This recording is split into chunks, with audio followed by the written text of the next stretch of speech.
Hi everyone, it's Natalie and welcome back to my channel. Today I'm going to be doing something a little bit different. I'm going to be making my first book tag. Now, technically I made this book tag months ago. I had the questions ready months ago. It was an idea I had quite a while ago, supported by one of my friends. You know who you are. So I kept putting it off because I'm just me and it never felt like the right time to film a new book tag, and I know that book tags aren't as popular as they used to be, but I thought it would still be something fun to do. So this book tag, as you probably will already know from the video's title, is the Black Parade book tag. I am emo trash. I am My Chemical Romance trash.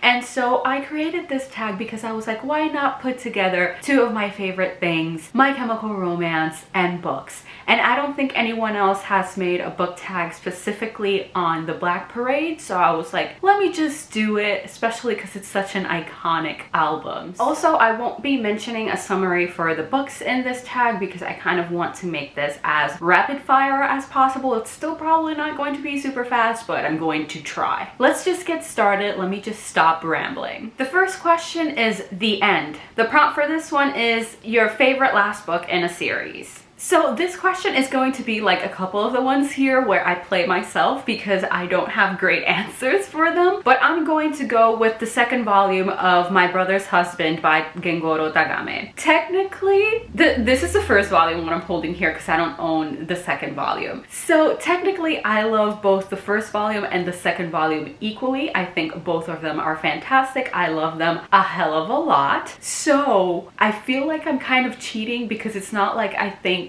the last one is slightly better than the first one. It's not that, but I really don't have any book series that I've completed where I think that the last book is genuinely the best one in the series. So I'm going to go with this cop-out answer because why not? And again, if I can talk about My Brother's Husband, I always will. The second prompt is dead. So the prompt for this one is an unlikable character who got what they deserved or a character who should have gotten what they deserved. So I'm going to go with Harold from The Princess Trap by Talia Hebert. This man was such trash. Like, I can't even put it into words. I don't understand how a character could hurt Ruben. Ruben is so precious, so beautiful. Like, how could Harold have hurt him? Like, how could he have abused his brother like that? Like, I don't understand. I don't understand. And even though technically in the book, I won't spoil entirely, but he didn't get as much resolution as I wanted, I still think he somewhat got what he deserved because he was exposed for being trash. So that's what matters here, and that's what I care about. The next prompt is This Is How I Disappear. The prompt for this question is a book where your ship didn't sail. For that, I'm going to have to go with Ignite the Stars by Maura Milan. I started this book without knowing basically anything about it, and I immediately saw a connection between Bryn and Aya,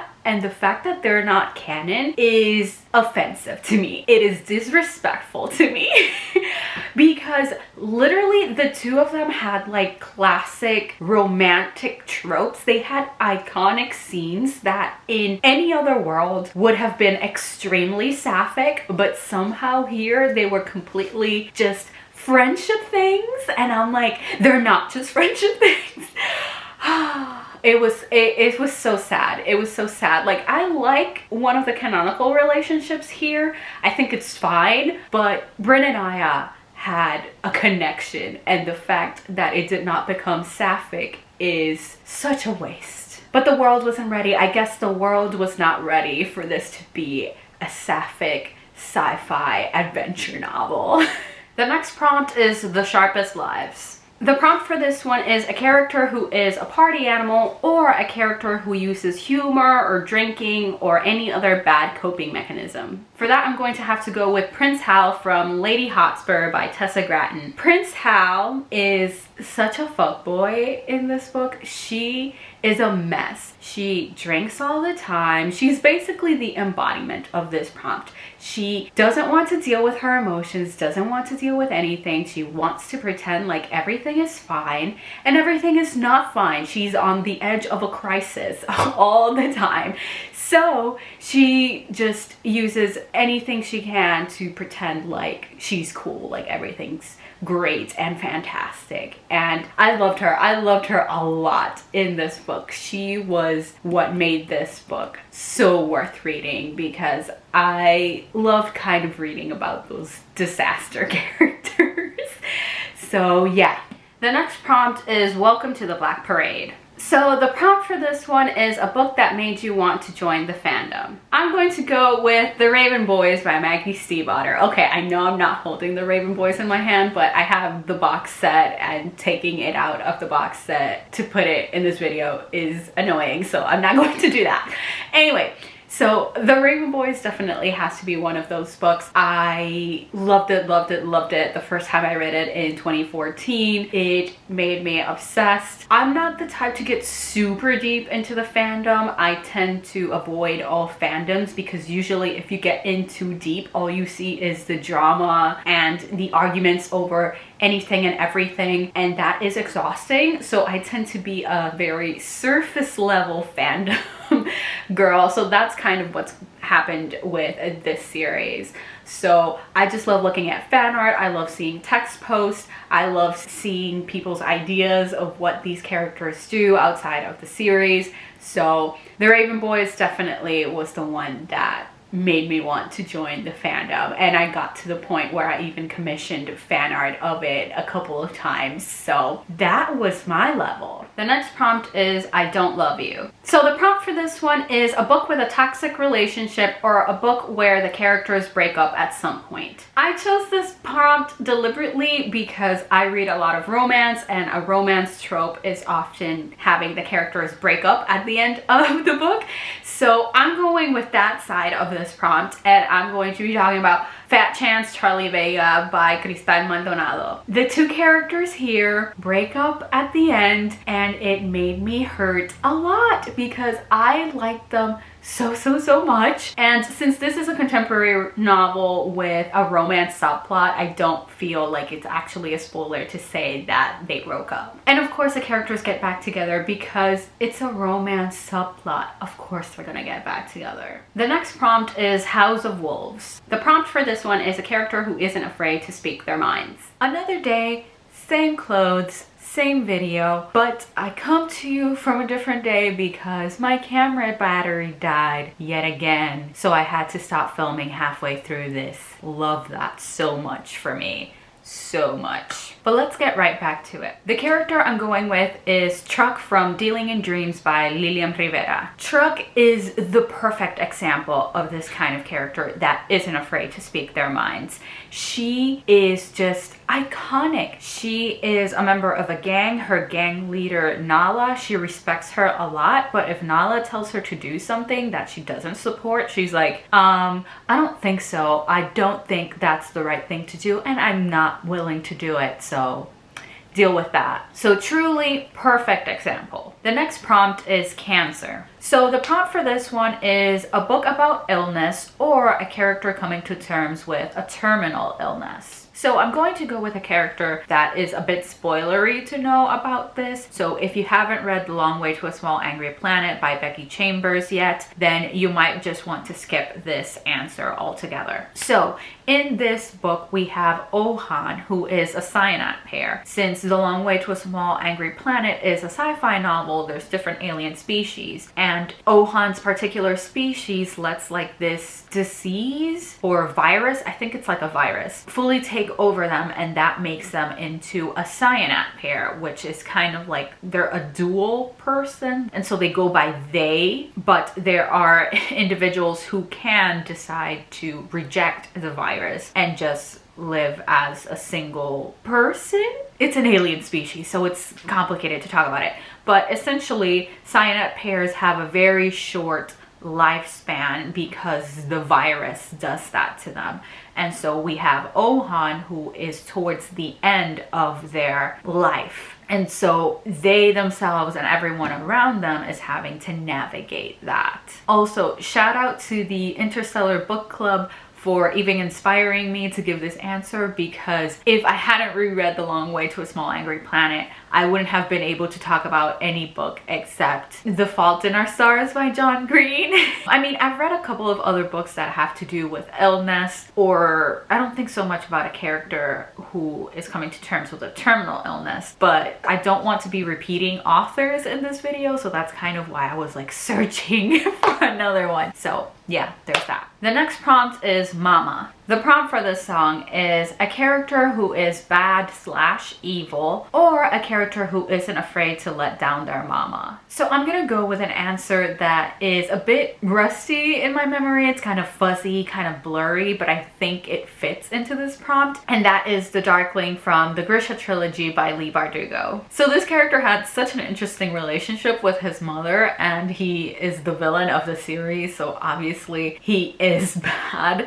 And he's not afraid, like once it's revealed that he's bad, he's not afraid of fully living into that. So I felt like he was the right answer for this. And you add to that the fact that he has this super tense relationship with his mother, and I was like, it's the perfect answer. It must be. I mean, my memory could be failing me because I read this series a while ago, but it's the answer I'm sticking with. The next prompt is Sleep. So the prompt for this one is a book about dreams, or a book where dreams play a significant role. So for this one, I'm going to go with another oldie but a goodie, and that is Nevermore by Kelly Craig. Now, this one is if you're looking for some old classic YA that has a romance between a cheerleader and an emo teenager, you got it right here. Like if you're looking for that particular niche, if you're like, I want to relive my teenage years but like make it more interesting, you have it right here. So in this one, our emo boy is of course a fan of Edgar Allan Poe, and there's this whole element of, listen, I don't even know how to explain it because it's been so long since I've read this series. It's been a hot minute, but it features Edgar Allan Poe. It definitely features dreams. There's a lot of stuff going on with visiting dreams and things from dreams. So really, it's the perfect one. I just don't know how to describe it because it's quite a few years old, and one of those series that scares me to reread it because I loved it so much as a teenager that I'm like, what if I hate it if I reread it?